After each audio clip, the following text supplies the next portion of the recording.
ये ग्रामीण समाज के अंतर्गत आपका दूसरा वीडियो है। इससे पहले हम लोगों ने जो पहला वीडियो बनाया था वो सिद्धांतों पे बनाया था। ये जो आपको एक टॉपिक समझाने की बात है, वित्तीय समावेशन। वित्तीय समावेशन, तो वित्तीय समावेशन हम लोग यहाँ समझने जा रहे हैं कि वित्तीय समावेशन होता क्या है। देखिए बच्चों, वित्तीय समावेशन ये एक ऐसा, इसको इसलिए उठाया गया है क्योंकि आपके टॉपिक में है वित्तीय समावेशन, और इस टॉपिक को इस वक्त हम लोग इस परिप्रेक्ष्य से करेंगे या इस परिदृश्य को प्रदर्शित करेंगे कि आप में जो क्वेश्चन आएगा कि वित्तीय समावेशन क्या है, उसका आप आंसर दे सकें। क्योंकि वित्तीय समावेशन एक बहुत बड़ा टॉपिक है, हर चीज लगभग वित्तीय समावेशन में ही समाहित हो जाती है, तो ये चीज आपको ध्यान रखनी है। तो सबसे पहली जो मोटी बात है कि वित्तीय समावेशन क्या है, तो इस वीडियो का टॉपिक ये है वित्तीय समावेशन। तो वित्तीय समावेशन को आपको हमें समझाना है। देखिए, वित्तीय समावेशन का मतलब ये है, वित्तीय समावेशन का मतलब ये है कि अगर मूलभूत से आदमी कहे कि वित्तीय समावेशन क्या है, तो मतलब एक ऐसा समावेशन जिसमें जो कम आय के या जो वंचित वर्ग है, वंचित वर्ग जो है, कम आय के जो या फिर जो वंचित वर्ग है, कम आय वाले या जो वंचित वर्ग है, इन दोनों वर्गों को समाहित करते हुए इस तरीके की या ऐसी लागत पर बैंकिंग सुविधाएं उपलब्ध करवाना है, बैंकिंग सुविधाएं उपलब्ध करवाना है, सुविधाएं उपलब्ध करवाना है, बैंकिंग सुविधाएं उपलब्ध करवाना है, जिससे इन पर भार ना आए, कुल मिलाकर मोटी बात यह है कि वित्तीय समावेशन का मतलब क्या है कि कम आय और जो वंचित वर्ग वाले हैं उनको भी ऐसी लागत पर बैंकिंग सुविधाएं उपलब्ध करवाना है जिससे कि उन पर भार ना आए। देखिए, ये जो वित्तीय समावेशन है ये आपका 3 का टॉपिक है। एक तो लेखपाल में है स्पष्ट रूप से, दूसरी चीज आपके पीसीएस मेंस में है, जब आप पढ़ेंगे, मतलब कि जीएस का पेपर नंबर 3 जब आप देंगे, पहले दिन हिंदी का पेपर देंगे, फिर निबंध लिखेंगे उसी दिन, अगले दिन आप पेपर 1 और 2 देंगे, उसके अगले दिन जो पेपर होगा आपका जीएस पेपर 3, उसका ये टॉपिक है वित्तीय समावेशन। तो ये चीज आपका ध्यान रखना है, ये टॉपिक को आप ऐसे नहीं छोड़ सकते कि ये सिर्फ लेखपाल का टॉपिक है। याद रखिएगा, वित्तीय समावेशन बहुत इंपॉर्टेंट टॉपिक है उसके लिए भी। तो ऐसा कैसा वित्तीय समावेशन में क्या है कि जो कम आय वाले और जो वंचित वर्ग है, ऐसी लागत पर आपको क्या उपलब्ध करवाना है, बैंकिंग सुविधाएं उपलब्ध करवानी है जिससे कि उनको भार ना आए, तो अगर आपसे पूछते हैं कोई कि वित्तीय समावेशन से क्या अभिप्राय है, तो आप बताएंगे कि वित्तीय समावेशन में हम हर वर्ग, चाहे वो वंचित वर्ग हो चाहे वो वंचित वर्ग ना हो, उसको वित्तीय रूप से समाहित करने का नाम है वित्तीय समावेशन। या फिर इसकी टूटी हुई परिभाषा जो यहाँ लिखी हुई है कि कम आय और जो वंचित वर्ग हैं उनको ऐसी लागत पर बैंकिंग सुविधाएं उपलब्ध करवाना है जिससे कि उन पर भार ना आए। तो एक तो क्लियर हो गया कि वित्तीय समावेशन है क्या। अब हम जरा इस पर चर्चा कर लेते हैं कुछ बिंदुओं पर इसके। देखिए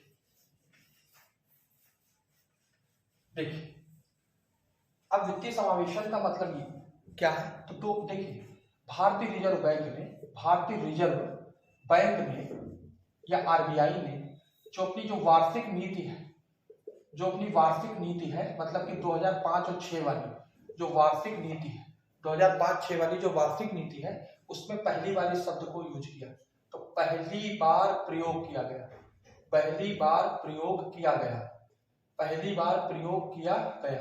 ये शब्द, जिसका नाम है वित्तीय समावेशन, पहली बार प्रयोग किया गया। आरबीआई ने 2005-6 में अपनी वार्षिक नीति में इस शब्द का प्रयोग किया। ये चीज आपको ध्यान रखना चाहिए। अगली चीज एक चीज और याद रख लीजिए कि पूर्व गवर्नर डी सुब्बाराव ने आरबीआई के पूर्व गवर्नर डी सुब्बाराव ने इसको वित्तीय समावेशन को जो है वो आर्थिक पहुंच और जो वित्तीय अवसर है प्लस जो वित्तीय अवसर है उनके रूप में देखा है कि जो वंचित वर्ग हैं उनकी आर्थिक पहुंच इससे बढ़ेगी और वित्तीय अवसर उनको ज्यादा मिलेंगे। कैसे वित्तीय अवसर? जैसे कि वो बचत इकट्ठा कर सकेंगे, तो बचत इकट्ठा कर सकेंगे। दूसरी चीज, निवेश कर सकेंगे उस बचत को, प्लस ऋण उपलब्धता में बढ़ेगी, मतलब कि अगर आपके पास बैंक में पैसे हैं तो आपके बैंक वाले को भी रिस्क कम है और आपको भी रिस्क कम है। आप आराम से अगर आप निवेश कर देते हैं उस बचत का, तब भी अगर आपको तत्काल जरूरत पड़ती है तो आप ऋण लेने में कॉन्फिडेंस दिखाएंगे। क्यों? क्योंकि आप वहां का जब पैसा आएगा तो आप यहाँ लगा देंगे। तो कहने का मतलब ये है कि ये एक प्रकार का वित्तीय अवसर है।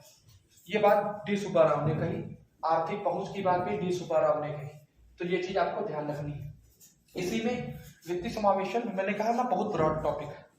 आप इसमें 28 अगस्त सन 2014 की जनधन योजना को भी शामिल कर सकते हैं, जनधन योजना को शामिल कर सकते हैं। जब बैंक खाते खोले गए और जीरो बैलेंस पर खोले गए बैंक खाते, लक्ष्य क्या था कि उनको भी शामिल कर लेना जो कि बैंकिंग जो सुविधाएं हैं उनकी पहुंच नहीं। लक्ष्य क्या था कि उनको भी शामिल कर लेना। लाभ क्या है आप देख लीजिए, डायरेक्ट आपको डीबीटी जो आती है, डायरेक्ट बेनिफिट जो ट्रांसफर जो होगा, या जो भी सरकार पैसा देती है वो आप डायरेक्ट ट्रांसफर हो सकता है। कई इसके यूज है। दूसरी चीज एक यूज है आपका वित्तीय समावेशन का कि बीच के जो माध्यम है वो हट जाएंगे, डायरेक्ट उसी को पैसा मिलेगा जो लाभार्थी होगा, वो आप बाहर निकाल के फेंक दे उसको, वो बात अलग है।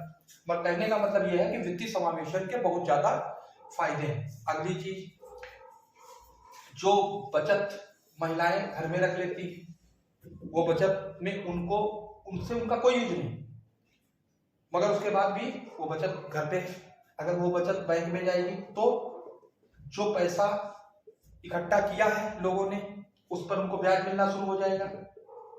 तो इससे उनका भी फायदा है प्लस सरकार का भी फायदा है। क्यों? क्योंकि तरलता रहेगी, और जब तरलता जब तक रहेगी तो सरकार भी जोखिम भरे निर्णय लेने में समर्थ हो जाएगी।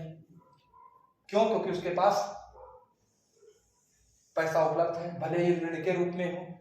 अगर वो आज का पैसा 2 साल के बाद आपने कहीं पर इन्वेस्ट किया है तो 2 साल तक तो वो यूज में आएगा। तो कहने का मतलब ये है कि वित्तीय समावेशन एक बहुत ब्रॉड टॉपिक है।